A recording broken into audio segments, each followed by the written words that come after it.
Ada sebuah tuduhan publik yang benar-benar bikin heboh. Seorang istri menuduh suaminya selingkuh. Dan bukan dengan orang biasa, tapi dengan seorang figur publik yang cukup dikenal.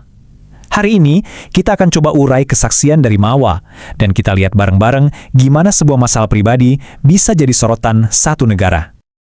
Nah, lewat pernyataan ini, Mawa nggak cuma membuka masalah pribadinya ke publik, tapi dia juga secara resmi memulai sebuah proses hukum yang pastinya bakal rumit. Cuma satu kalimat, tapi isinya penuh dengan drama dan konsekuensinya bisa jadi besar banget. Jadi ini bukan sekedar curhat di media sosial ya, tuduhan ini punya dasar hukum yang serius di baliknya. Yuk kita coba bedah lebih dalam, apa sih sebenarnya klaim yang diajukan oleh Mawa ini? Oke, jadi siapa aja sih yang terlibat di sini? Pertama, tentu ada Mawa sebagai pelapor sekaligus istri. Lalu, suaminya yang bernama Insanul Fahmi. Dan yang terakhir, seorang figur publik yang untuk saat ini kita sebut dengan inisial IR yang dituduh sebagai pihak ketiga. Dan kelihatannya Mawa nggak main-main. Dia secara spesifik mengutip pasal 284 KUHP. Artinya, dia mengubah masalah rumah tangganya ini jadi sebuah kasus pidana. Ini juga berarti dia harus punya bukti yang super kuat buat membuktikan tuduhannya di mata hukum nanti. Tapi gimana ceritanya sebuah hubungan profesional bisa berujung jadi dugaan pengkhianatan kayak gini? Nah, menurut pengakuan Mawa, semuanya itu justru berawal dari sebuah kerjasama bisnis. Jadi ceritanya, suaminya ini kan punya bisnis travel yang lagi berkembang. Dia melihat IR ini punya potensi besar sebagai influencer buat promosiin perusahaannya. Sebuah keputusan bisnis yang, ya, ternyata nanti bakal berdampak besar banget buat kehidupan pribadinya. Mawa inget banget, pertemuan pertama mereka itu terjadi di sebuah acara kajian pada akhir Juli. Pertemuan inilah yang jadi gerbang awal kemitraan bisnis mereka. Dan menurut Mawa, ini juga jadi awal dari masalah yang jauh lebih besar dari sekedar urusan pekerjaan. Dari situ, situasinya makin runyam selama beberapa bulan. Biar kita lebih paham gimana perjalanan Mawa dari mulai curiga sampai akhirnya yakin, coba kita lihat deh peristiwa-peristiwa penting yang dia beberkan. Timeline ini penting banget loh. Dimulai dari pertemuan di bulan Juli, kecurigaan muncul sebulan kemudian di Agustus, terus ada permintaan poligami yang mengejutkan di bulan Oktober, dan puncaknya di bulan November, saat itu Mawa ngaku dapat bukti yang udah nggak bisa dibantah lagi. Eskalasinya cepet banget kan? Mawa inget banget satu momen di bulan Oktober. Suaminya tiba-tiba jadi super perhatian setelah pulang dari sebuah perjalanan. Bukannya senang, dia justru ngerasa ada yang aneh. Intuisinya bilang, ada sesuatu yang nggak beres. Nah, perasaan aneh itu akhirnya bikin dia ngajak suaminya deep talk.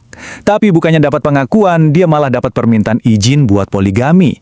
Suaminya coba ngebungkus permintaan itu seolah-olah niat yang mulia dan religius. Tentu aja argumen itu ditolak mentah-mentah sama Mawa. Pas Mawa coba cari kejelasan, ceritanya malah jadi makin simpang siur. Dari suaminya, dia dapat jawaban A. Dari IR, jawabannya B. Bukannya nemu titik terang, dia malah makin bingung dan ragu. Nah, ini dia titik baliknya. Menurut Mawa, dia nemuin sebuah bukti yang sangat mengejutkan. Dan ini terjadi bahkan sebelum ada obrolan soal poligami itu. 2 jam, bukan main-main ya. Durasinya 2 jam. Menurut Mawa, inilah panjang dari bukti utama yang dia pegang. Sebuah video yang dia yakin bakal mengubah segalanya dan jadi inti dari laporan polisinya. Mawa sih ngakunya punya berbagai bukti ya, mulai dari rekaman CCTV sampai chat. Tapi, yang jadi pusat dari semua ini, ya video berdurasi 2 jam itu. Sebuah rekaman yang katanya secara eksplisit mendokumentasikan tindakan intim antara suaminya dan IR. Mawa ngejelasin kalau di dalam video itu, interaksi keduanya kelihatan sangat santai dan nyaman. Dari situlah dia narik kesimpulan kalau ini kayaknya bukan insiden yang terjadi sekali aja.